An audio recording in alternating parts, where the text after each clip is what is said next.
우주, 인간의 상상을 아득히 뛰어넘는 이 광활한 우주에는 실제 지금으로부터 딱 1분 뒤 지구를 멸망시킬지도 모를 무시무시한 존재들이 다가오고 있었으니 그 첫 번째가 바로 유령 행성. 지금 이 순간에도 우리 은하 깊은 어둠 속을 태양 없이 홀로 떠도는 행성이 있었으니 이름하여 떠돌이 행성. 보통 행성하면 태양 같은 밝은 별 주위를 빙글빙글 도는 모습이 일반적이지만 이 녀석들은 자기 별이 아예 없다. 태어날 때 옆에 있던 거대한 행성이나 별의 엄청난 중력에 의해 아예 우주로 튕겨져 나가버린 버려진 자식들인데, 문제는 이 떠돌이 행성이 생각보다 훨씬 많다는 것.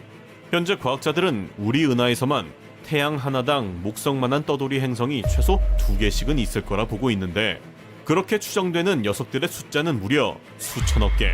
그런데 여기서 진짜 문제는 녀석들이 보이지 않는다는 것. 다시 말해 밤하늘에서 우리가 보는 저 밝은 별들보다 오히려 보이지 않는 떠돌이 행성이 더 많을 수도 있다는 소름 돋는 이야기. 태양이 없으니 당연히 빛도 없고, 게다가 스스로 빛을 내는 것도 아니기에 지구 코앞까지 다가와도 거의 탐지조차 안 된다. 오죽하면 이 유령 같은 행성의 무게와 거리를 처음으로 직접 재는 데 성공한 게 최근 2026년에 들어서야 가능했을 정도. 만약 이런 거대한 떠돌이 행성이 소리 없이 태양계 안으로 들어올 경우 이 녀석이 지구 옆을 지나가기만 해도 그 중력에 지구 궤도 자체가 아예 흔들려 버리는데, 그 순간 태양에서 너무 멀어지면 지구 전체가 거대한 얼음덩어리로 얼어붙고, 반대로 너무 가까워지면 순식간에 불타버린다. 심지어 운이 더 나쁘면 지구가 태양 곁에서 통째로 튕겨나가 지구마저 또 하나의 떠돌이 행성이 돼버릴 수도 있는 가능성까지. 지구는 지금까지 그저 운이 좋아서 살아남은 것뿐이다. 그런데 사실 이건 그냥 길을 잃은 행성일 뿐, 진짜 공포는 따로 있었으니 2004년 12월 27일 평화롭던 지구의 하늘이 갑자기 요동치기 시작했다. 전 세계에서 동시에 신호가 잡히고 있습니다. 전 세계의 관측 장비가 동시에 미친 듯이 튀어오르고 지구의 대기층이 순간적으로 밤에서 낮처럼 뒤집히더니 북극에서는 난데없는 오로라까지 번쩍였는데, 지구에 이 정도까지 타격을 준 것의 정체는 바로 지구에서 무려 5만 광년 떨어져 있는 작은 별 마그네타. 마그네타는 밀도가 엄청난 중성자별 중에서도 자기장이 극에 달한 최악의 괴물인데, 이 녀석의 자기장은 너무나 강력해서 단순히 근처를 지나가기만 해도 우리 몸을 이루는 원자 하나하나까지 모두 뒤틀려버린다. 근데 2004년 이 별이 단 0.1초 동안 표면이 쩍하고 갈라지는 거대한 별지진, 이른바 스타퀘이크를 일으키며 폭발했는데, 이때 뿜어져 나온 에너지는 우리 태양이 25만 년 동안 내뿜는 양보다 더 많았고, 이 신호가 너무나 강력한 나머지 지구 근처의 일부 관측 위성은 순간적으로 눈이 멀어버릴 정도였다. 빛의 속도로 무려 5만 년을 가야 하는 먼 거리에 떨어져 있는 0.1초짜리 폭발이 지구를 흔들어버린 것. 만약 마그네타가 조금 더 거리가 가까웠다면 인류의 생존은 장담할 수 없었다는 건데, 이쯤 되니 예측도 대비도 불가한 우주의 기괴함 앞에 지구가 당장 내일 갑자기 사라져도 이상하지 않겠다는 이야기까지 나오기 시작하는데, 지구에서 약 8,000광년 사수자리 방향에 마치 거대한 풍차처럼 빙글빙글 돌아가는 별 하나가 있었으니 그 이름은 바로 데스스타, 일명 죽음의 별이다. 이 거대한 풍차의 정체는 볼플레이의 별이라는 수명이 거의 다 된 초거대 별. 이 녀석이 내뿜는 초속 수천 킬로미터의 폭풍 같은 바람이 주변 먼지를 휘감으면서 저 거대한 풍차 모양을 만들어낸 것. 문제는 이 별이 폭발할 때 평범한 초신성과 달리 별의 양쪽 극에서 바늘처럼 가느다란 빛의 창, 감마선 폭발을 쏘아낼 수 있다는 것. 이 감마선 폭발은 단 한 번에 태양이 평생 동안 내뿜는 에너지보다 더 많은 양을 순식간에 쏟아내는 가장 강력한 폭발인데, 여기서 진짜 소름 돋는 건 이 데스스타의 자전축이 지구를 정면으로 겨누고 있다는 것. 즉, 이 데스스타가 폭발하는 순간 지구도 함께 아작날 수도 있다는 건데, 데스스타가 폭발하면 지구 오존층의 4분의 1이 순식간에 증발, 태양의 자외선이 아무 방패도 없이 지구를 그대로 구워버리면서 지구상의 생명체들을 쓸어버리게 된다. 실제로 일부 과학자들은 지금으로부터 약 4억 4천만 년 전 지구의 바다에서 생물의 60%가 한꺼번에 사라진 거대한 대멸종이 바로 이 감마선 폭발 때문일 수도 있다고 추정하고 있는데, 그런데 2025년 놀라운 반전이 일어났으니 천문학자들이 이 데스스타를 정밀 검사한 결과 다행히도 데스스타의 자전축이 지구를 아주 미세하게 살짝 비껴난 방향으로 향하고 있었던 것. 즉 지금으로선 이 죽음의 광선이 지구를 정조준하진 않았다는 이야기인데, 그러나 여기서 진짜 문제가 하나 남아 있었으니 우주 최악의 괴물 떠돌이 블랙홀. 모든 것을 빨아들이는 우주에서 가장 압도적인 중력의 심연인 블랙홀.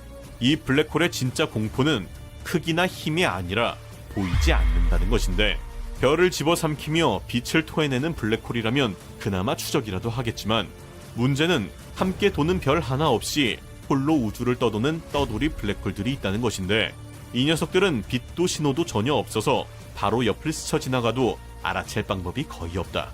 더 소름 돋는 건 이런 블랙홀이 우리 은하에만 약 1억 개, 캄캄한 어둠 속에 흩어져 있을 거라는 추정인데 대부분 이렇게 보이지 않게 떠돌고 있다는 것.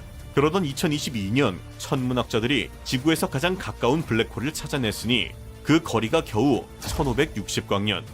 태양 질량의 10배짜리 블랙홀이 생각보다 훨씬 가까운 뒷마당에 조용히 숨어 있었던 것인데, 자 그럼 이런 떠돌이 블랙홀이 소리도 없이 태양계 쪽으로 다가온다고 상상해보자.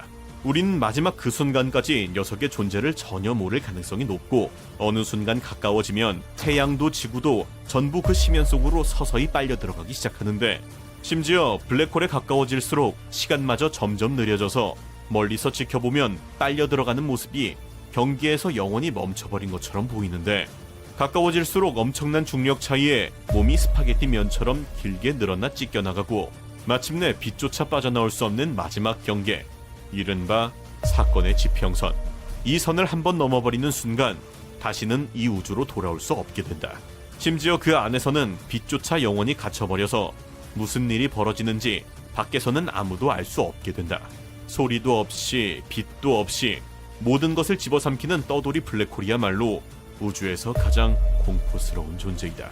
그런데 여기서 진짜 소름 끼치는 사실은 우주 끝까지 갈 필요도 없이 지금 우리가 살고 있는 이 태양계 안에서조차 우리가 알고 있던 모든 상식을 박살내버리는 말도 안 되는 존재들이 이미 자리 잡고 있었다는 것인데, 그 첫 번째가 바로 절대 존재하면 안 되는 행성, 해왕성. 기괴하고 오묘한 이 푸른빛의 행성에는 고체, 액체, 기체가 뒤섞인 거대한 메탄의 바다가 끝없이 펼쳐져 있는데, 시속 2100km의 태풍과 끝없이 몰아치는 번개, 영하 218도의 온도까지 한낱 인간 따위 이곳에 도착하는 순간 가루가 돼버린다.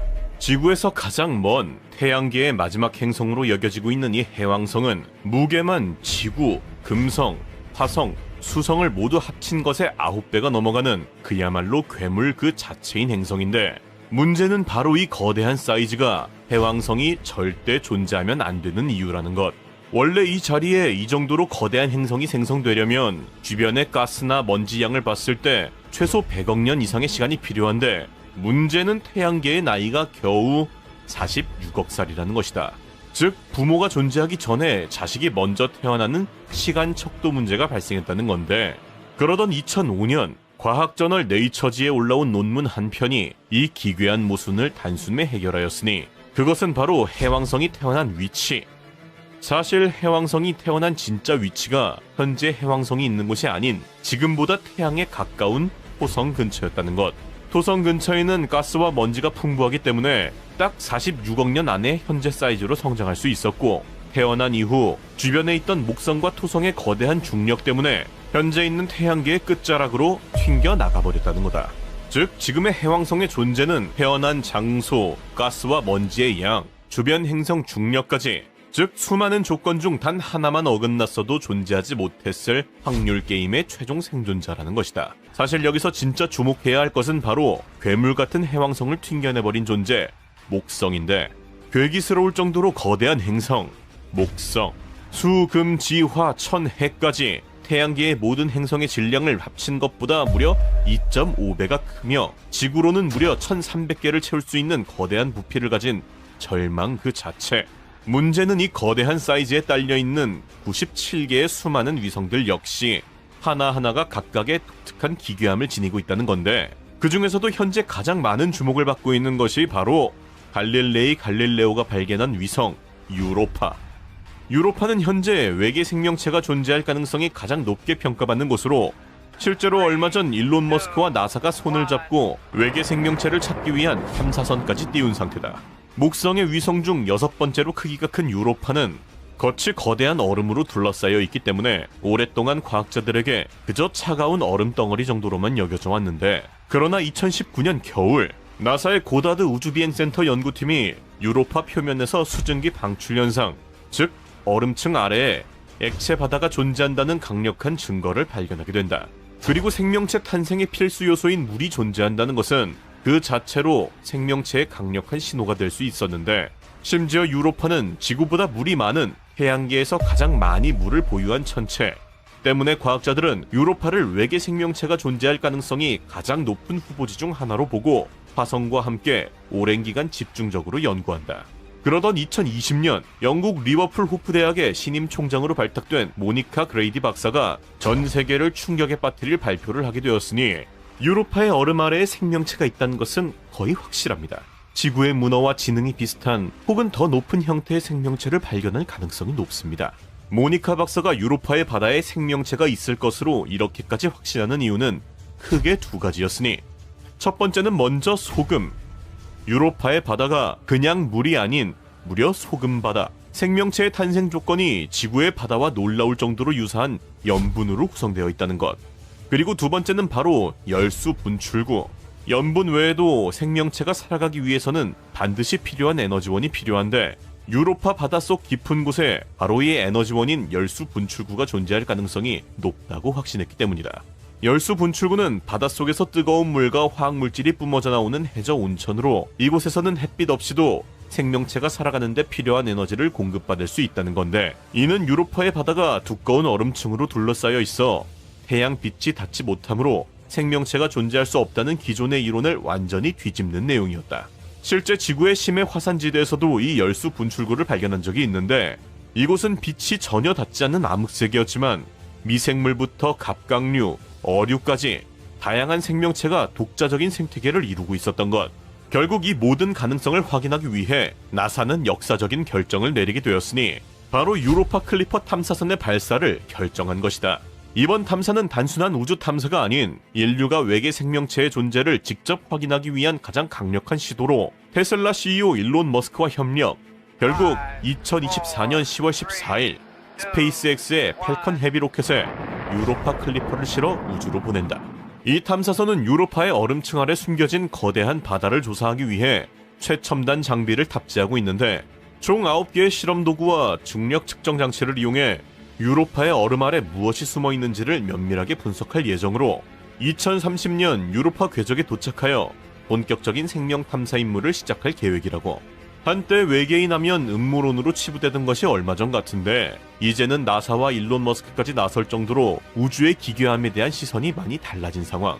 이쯤 되자 사람들은 지구에서 가장 가까운 이곳의 기괴함에도 다시 한번 주목하기 시작하는데, 1969년 인류 최초로 달에 착륙한 닐 암스트롱.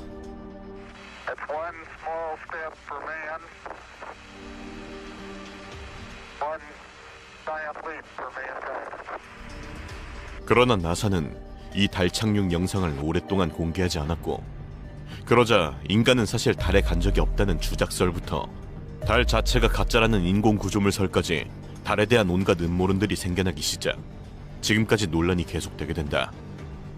그러나 당시 나사가 영상을 공개하지 않았던 충격적인 이유는 따로 있었으니, 그것은 바로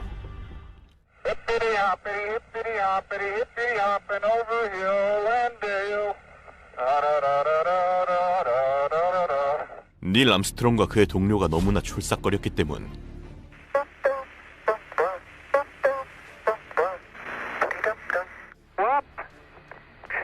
웃고 떠들며 넘어지는 모습까지. 사실 이게 정상적인 반응. 달까지 가서 겨우 발자국만 남겼을 리 없다. 그러나 그 대단한 나사가 겨우 이런 장면들 때문에 영상을 비공개하진 않았을 터. 이에 따라 달 영상을 숨긴 진짜 이유는 따로 있을 것이라는 합리적 의심이 시작되며 여러 가지 논란들이 본격적으로 증폭되기 시작한다. 그 첫 번째는 바로, 사건은 아폴로 11호의 닐 암스트롱이 달에 착륙하기 2달 전 발생하게 된다. 아폴로 11호의 성공적인 달 착륙을 위해 먼저 달 주변으로 보내졌던 아폴로 10호. 그런데 이 안에 탑승해 있던 3명의 우주비행사는 달 근처에서 이상한 소리를 듣게 된다.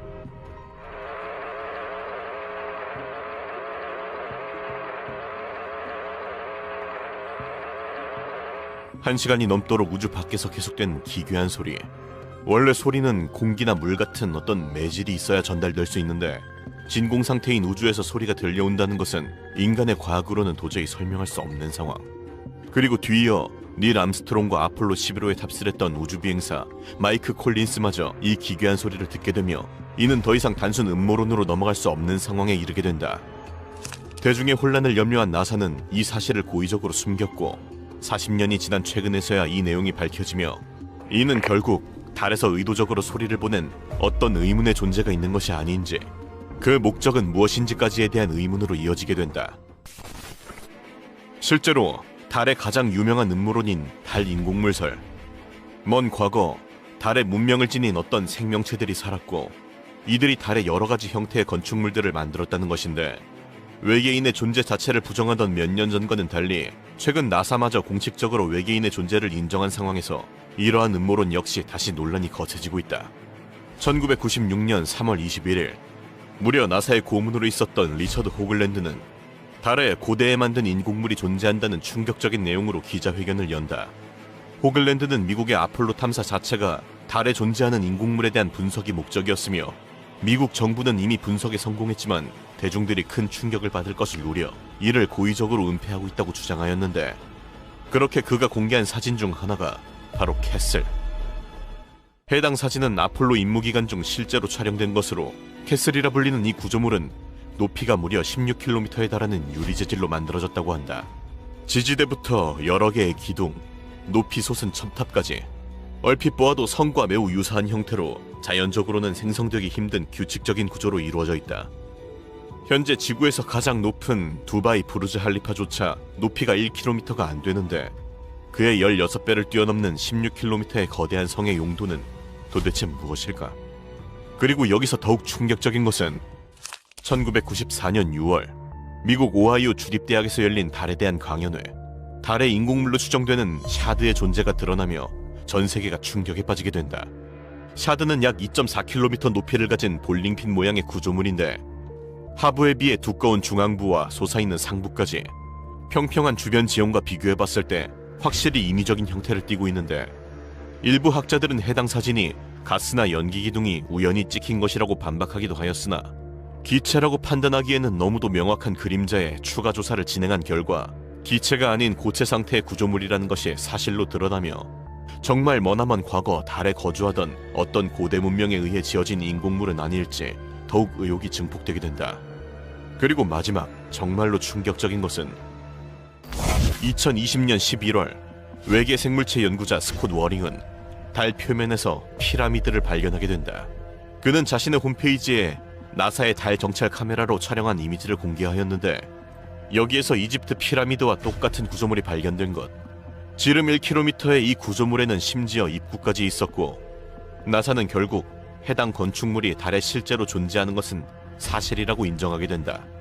그리고 아르헨티나의 천문학자인 마르셀로 이라수스타 역시 위성 사진을 볼 수 있는 구글 문을 통해 달 표면을 관찰하던 중 피라미드를 발견하게 된다. 약 200m 정도의 높이로 우뚝 솟은 확신의 피라미드. 주변 지형은 평탄하여 산일 가능성조차 없는 상태이지만 이에 대해 나사와 구글은 아직까지 입장을 밝히고 있지 않다. 계속해서 쏟아지는 논란의 논란들. 사실 이것을 확인하는 방법은 간단하다. 바로 직접 가서 확인하는 것. 이미 사람이 달에 다녀온 것도 50년 전 이야기. 훨씬 발전된 기술을 가진 현대 인간은 도대체 왜 달에 직접 가지 않는 것일까? 아폴로 17호가 1972년 마지막으로 달에 다녀온 지 50여 년. 여러 가지 논란과 문제를 해결하기 위해 결국 인류는 달 탐사 프로젝트를 다시 시작하게 된다. 과거 아폴로 프로젝트가 단순히 우주 비행사들이 달을 탐사하는 데 있었다면 이번 아르테미스 프로젝트는 아예 인류 자체를 지속적으로 달에 보내는 것이 목표. 미국의 나사뿐만 아니라 캐나다, 한국 등 21개국과 기업들이 참여한 거대 다국적 프로젝트인데 과연 인류는 이번 프로젝트를 통해 모든 의문을 풀어내고 달에 정착할 수 있을까? 실제로 핵전쟁이나 기후변화 등으로 지구가 멸망에 처하게 될 경우 가장 먼저 나오는 것이 바로 달로의 탈출이다. 실제로 인간이 달에서 살 수 있느냐 없느냐는 이미 오랫동안 많은 논란이 있어 왔는데, 인간이 달에서 살 수 있는 첫 번째 이유, 바로 물. 이미 탐사선들을 통해 달 표면에 상당량의 물이 얼음 형태로 존재한다는 사실이 확인되었다. 식수부터 농작까지 물은 인간의 생존에 필수적인 자원이므로 달 자체에서 물이 공급된다는 것은 지구에서 물을 실어 나를 필요가 없다는 굉장한 이점. 물론 달의 물은 얼음 형태로 존재하기 때문에 우주 방사선이나 중금속 등을 제거하는 과정이 필요하긴 하지만 이 부분은 기술로 충분히 해결이 가능할 것으로 보인다고. 그리고 인간이 달에서 살 수 있는 두 번째 이유, 바로 연료. 달에는 헬륨-3라는 풍부한 자원이 있는데 헬륨-3는 핵융합 발전의 연료로 사용할 수 있어 이는 인류가 몇만 년 동안 에너지 걱정 없이 살아갈 수 있다는 가능성을 의미한다. 게다가 태양풍이 지속적으로 헬륨-3를 공급, 영원히 자원이 끊이지 않는다는 것은 달 자체에서 자급자족이 가능하다는 엄청난 장점을 가지고 있다. 그러나 이와는 반대로 인간이 달에서 살 수 없는 이유 또한 극명했으니 인간이 달에서 살 수 없는 가장 큰 이유는 바로 대기. 달에는 대기가 없으므로 일단 숨을 쉴 수가 없고 태양의 자외선에도 직접적으로 노출되며 유성 같은 위험물질로부터 보호받을 수 없다. 그리고 인간이 달에서 살 수 없는 두 번째 이유는 바로 낮은 중력. 중력이 낮다는 것은 인간이 지금과 같은 몸의 형태 자체를 유지할 수 없다는 것을 뜻하며 위에 말한 대기를 형성하기 어렵게 만드는 이유이기도 하다. 일부 과학자들은 달을 거대한 돔으로 감싸는 방식을 말하기도 하나 이는 현대 기술로는 구현하기 어려운 단계. 따라서 현재로서는 인류 전체를 옮기는 것이 아닌 달 기지를 건설하여 소수 정예를 개척대로 보내는 것이 가장 가까운 목표로 보여진다고. 이렇게 우리 태양계의 모든 기괴함을 확인 후 마침내 귀환한 마지막 종착지 지구. 모든 것의 시작이자 모든 것의 끝인 이 지구야말로 사실 이 태양계에서, 아니 전 우주에서 가장 기괴한 행성이라고 할 수 있는데 이 모든 시작은 딱 5억 년 전으로 거슬러 올라간다. 고생대. 다윈의 진화론을 끝까지 거슬러 올라가면 도달하게 되는 모든 생명체의 조상이자 첫 번째 존재, 루카. 그렇다면 이 최초의 생명체는 도대체 어떻게 생겨난 걸까? 이에 의문을 가진 시카고대 밀러 박사는 플라스크에 메탄, 암모니아, 물 등을 활용해 생명체가 없던 원시 지구와 동일한 환경을 조성, 마치 지구의 번개가 치듯 반복적으로 전기 에너지를 가하는 실험을 진행한다. 그리고 일주 뒤 충격적이게도 플라스크 안에는 아미노산을 비롯한 유기물 등 생명체의 기초 단위들이 발견된다. 즉 생명체가 없는 곳에 에너지를 가하면 생명체가 만들어질 수 있다는 가능성이 입증된 것. 당시 태양의 대폭발인 슈퍼플레어가 매주 발생하여 지구에 엄청난 에너지를 가했고 영원에 가까운 10억 년 동안 반복되는 행동에 우연의 우연이 겹쳐 그렇게 깊은 바닷속에서 최초의 생명체 루카가 탄생하게 된다. 우리는 태양의 후예인 걸까?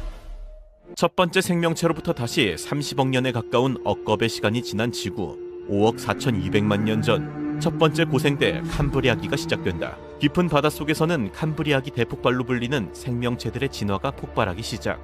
갑각류, 연체동물, 그리고 벌레의 친척들까지 비로소 우리가 생명체라고 부를 만한 존재들이 마침내 등장하게 된다. 그 대표적인 놈들이 바로 삼엽충. 공부 안 한 나도 이름 정도는 들어본 고생대의 간판 동물로 머리, 몸통, 꼬리처럼 새 부위가 붙어있다는 뜻에서 이름 지어졌는데 정확히는 한 생명체의 이름이 아니라 2만 종이 넘는 다양한 종들을 통합하여 부르는, 즉 곤충 같은 한 분류의 명칭이었다고. 그 수가 지독하게 많았기에 마치 인간처럼 한때 지구를 지배했던 생명체다. 그러나 이런 삼엽충 따위 그저 맛있는 밥 반찬으로 씹어먹는 존재가 있었으니 바로 캄브리아기 바다의 제왕 아노말로카리스. 이상한 새우라는 뜻의 이름답게 날개 달린 새우 같은 비주얼로 당시 바다를 씹어먹었다고 하는데 녀석의 덩치는 50cm. 물론 나에 비해서는 귀여운 크기로 느껴질 수 있으나 당시 환경상 큰 생명체가 없던 바닷가에서는 가장 큰 사이즈로 삼엽충을 비롯 온갖 생명체들을 야무지게 주워먹고 다니다가 결국 멸종한다. 아노말로카리스뿐만 아니라 산소의 급격한 감소에 따라 생명체들이 줄지어 대멸종하게 되었고 그렇게 캄브리아기는 끝나버리게 된다. 이후 4억 8,830만 년 전 시작된 두 번째 고생대 오르도비스기. 이 괴물 같은 시기의 주요 사건은 바로 다양한 생물의 등장인데 그 중에서도 상위 포식자였던 녀석이 바로 펜테콥테루스 데코라엔시스. 발음 틀려서 2번 녹음하게 만든 이 녀석은 거대한 발톱과 뾰족한 꼬리를 가지고 있어 일명 바다전갈로 불리는데, 녀석들 중 일부는 무려 2m까지 자라버리며 본격적인 대형 괴물들의 시작을 알리게 된다. 심지어 추정 크기 9m까지 자라버리는 카메로케라스도 한따까리 했는데, 뾰족한 꽃갈콘을 머리에 쓴 오징어 같은 모습으로 덩치에 걸맞게 당시 바다 최상위 포식자 중 하나로 군림하였다고 한다. 그리고 바닷속 식물들 또한 드디어 조금씩 육지로 진출하며 육지의 산소를 만들어냈고, 이는 본격적인 육상생물의 탄생으로 이어지게 되었으니 그 시기가 바로 4억 4,370만 년 전 시작된 세 번째 고생대 실루리아기. 역사상 최초로 육지에 진출한 생명체 프네우모데스무스. 지렁이같이 생긴 이 녀석은 그리스어 숨쉬는 띠에서 유래한 이름답게 지구 최초로 공기 중 산소로 호흡하는 생명체였다고. 같은 시기 바다에서는 바다전갈 프테리고투스가 동급 최상위 포식자로 군림하고 있었는데, 성인 남자만한 거대한 덩치에 옹졸한 집게발로 사냥을 하던 녀석은 결국 덩치가 큰 만큼 더 많은 먹이가 필요, 그렇게 허무하게 멸종하고 만다. 그리고 마침내 4억 196만 년 전 시작된 대본기. 40억 년 가까이 거의 기어다니는 생명체들만 존재하던 바닷속, 마침내 물고기처럼 제대로 수영을 하는 유형성 생명체들이 등장하였으니 대표적인 것이 바로 그 유명한 암모나이트. 공부 안 한 나도 이름 들어본 이 녀석은 달팽이처럼 동그랗게 말린 껍데기에 살짝 오징어 같은 몸뚱아리가 들어가 있는 모습으로 거의 삼엽충급으로 엄청나게 번성했던 놈들이다. 또한 어류의 시대라고 불리는 대본기답게 턱을 가진 판피어라는 물고기들이 등장했는데, 그 대표적인 녀석이 바로 둔클레오스테우스. 키 4m에 몸무게 1,500kg까지 자라버리며 현존하는 생물 중 가장 강한 물린 힘을 가진 바다 악어보다도 2배 이상 무는 힘이 센 괴물급 녀석이다. 또한 물고기들이 육지로도 진출하기 시작, 마침내 익티오스테가 같은 최초의 네발 동물로도 진화해버리게 된다. 그러나 역시 바닷속 산소 급감 등으로 다시 한번 대규모 멸종이 발생. 지구는 다시 한번 새로운 시대를 맞이하게 되었으니 3억 5,920만 년 전 시작된 석탄기. 육상식물이 번성하며 대기 중 산소 농도는 사상 최고치를 찍었고, 이는 생명체들의 크기를 엄청나게 증가시켰으니 그 대표적인 예가 바로 아르트로플레우라류. 관절로 된 갈비뼈란 뜻의 이 초대형 노래기는 거의 자동차만한 덩치로 키 2.5m에 다리만 88개가 있었다고. 또한 이 거대한 곤충들은 날개도 생기기 시작하였는데, 그 대표적인 놈이 바로 이 잠자리가 아닌 메가네우라. 현대 잠자리와는 다른 종으로 날개 너비가 75cm에 달하는 거의 사람 절반만한 녀석이다. 이 놈이 파닥거린다고 생각하면... 그러나 모든 대륙이 하나로 합쳐지며 판게아라는 초대륙을 형성. 엄청난 기후변화와 함께 석탄기의 생물체들은 결국 멸종하게 된다. 그리고 도래하게 된 마지막 고생대 페름기. 고생대를 아예 끝내버리고 중생대로 넘어가게 만든 지구 역사상 최악의 멸종 페름기 대멸종 전까지 마지막 고생대 생명체들이 꽃피우던 시기인데, 2억 9,900만 년 전으로 시간여행을 하면 도착하게 되는 초대륙 판게아. 지구의 작은 대륙들이 충돌하여 만들어진 이 거대한 하나의 대륙은 지구 표면의 3분의 1을 차지했다. 불안정한 기후와 화산활동이 폭발하던 이 지옥에서 가장 귀여웠던 것은 바로 바퀴벌레. 그러나 사이즈가 뭔가 잘못됐다. 그리고 약 1,500만 년 뒤 2억 7,300만 년 전 테랍시스라 불리는 포유류 같은 파충류들이 행성을 지배하고 있었다.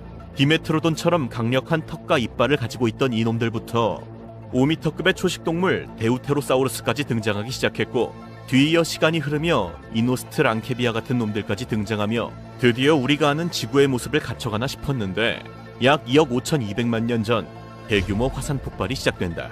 화산은 대량의 재를 방출, 햇빛을 차단했고 지구 온도는 급격히 떨어졌다.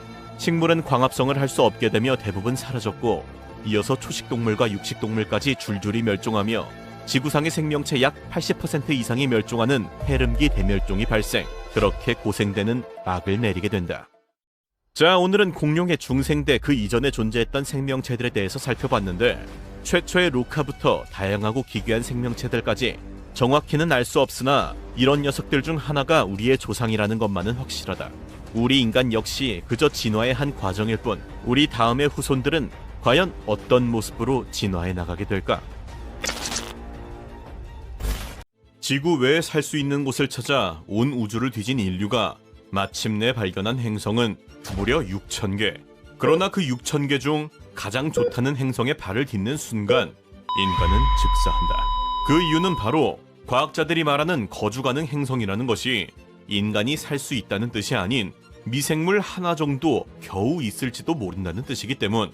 즉 6,000개의 행성 중 인간이 진짜 숨쉬고 걸어다닐 땅은 단 한 곳도 없을지도 모른다.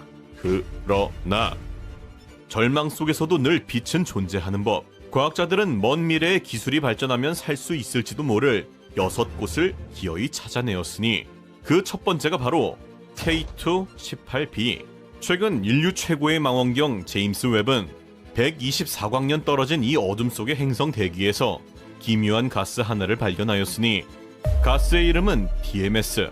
그리고 지구에서 이 가스를 만들어내는 건 생명체다. 이 말인 즉슨 이 행성에도 생명체가 살고 있을지도 모른다는 건데, 그러나 곧 충격적인 사실이 연달아 발견되었으니 이 행성에는 육지가 아예 단 하나도 없다. K2-18b는 표면 전체가 거대한 바다로만 덮여 있고 그 위를 두꺼운 수소대기가 짓누르는 행성. 즉 인간이 떨어지는 순간 빛 한 줄기 닿지 않는 검은 바다 아래로 영원히 가라앉을 뿐이라는 것. 현재 우리의 기술로는 생존이 불가능하다.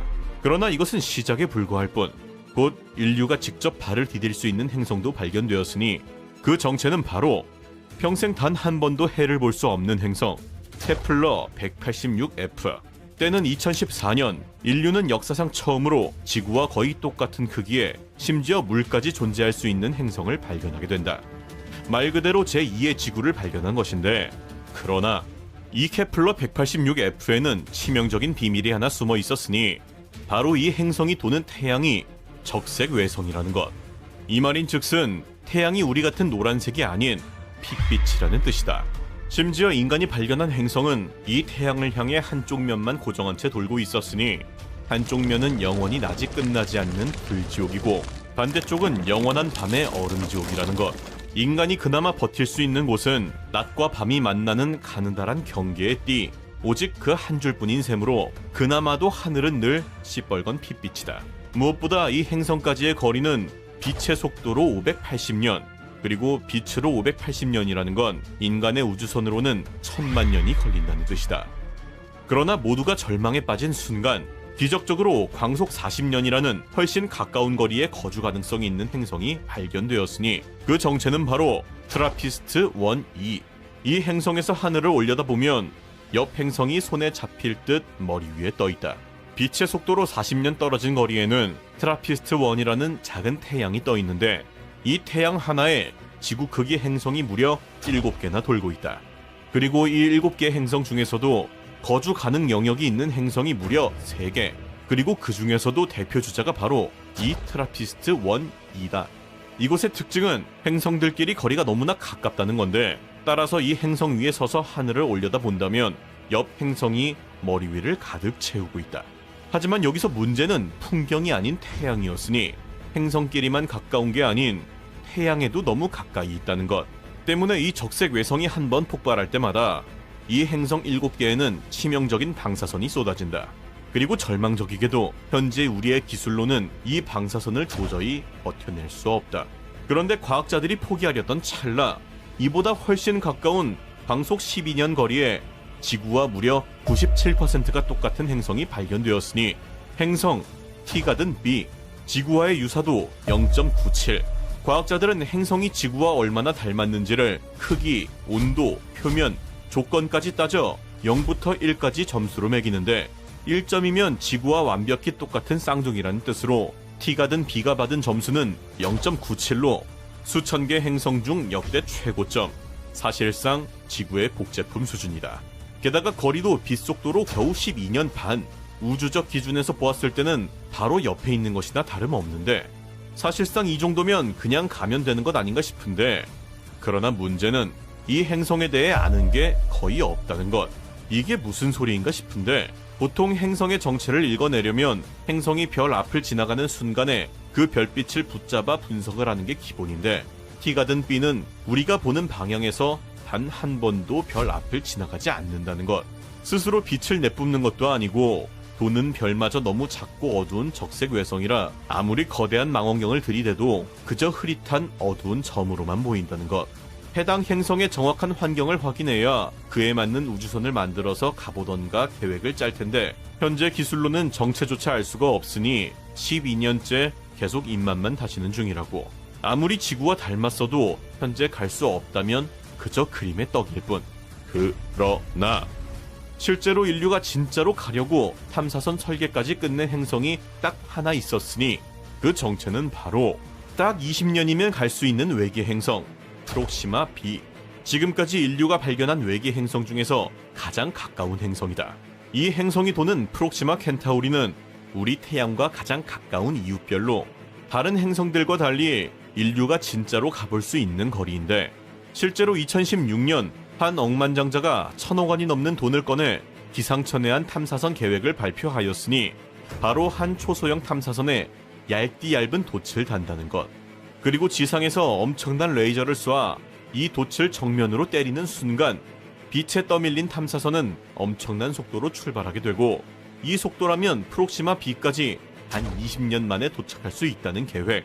즉, 딱 20년만 기다리면 옆 태양의 행성을 두 눈으로 직접 들여다볼 수 있다는 꿈같은 기회인데 그러나 이 행성에도 역시 잔인한 함정이 하나 숨어 있었으니 프록시마 켄타우리는 수시로 거대한 폭발을 일으키는 난폭한 적색외성.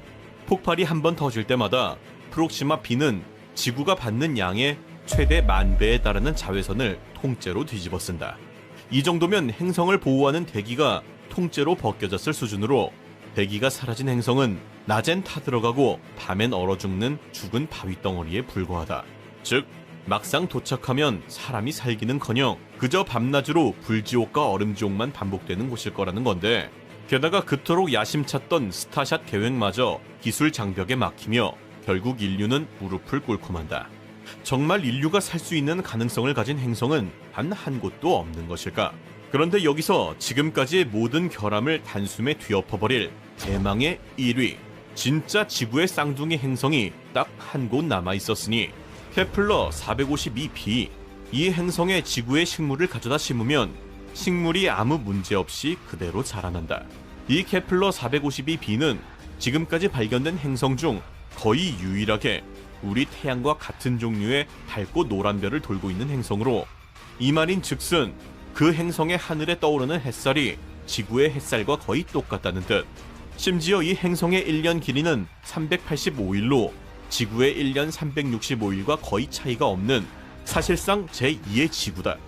하지만 이 완벽해 보이는 행성에는 단 하나, 정말 딱 하나 치명적인 결함이 있었으니 바로 이 행성까지의 거리가 1400광년이다.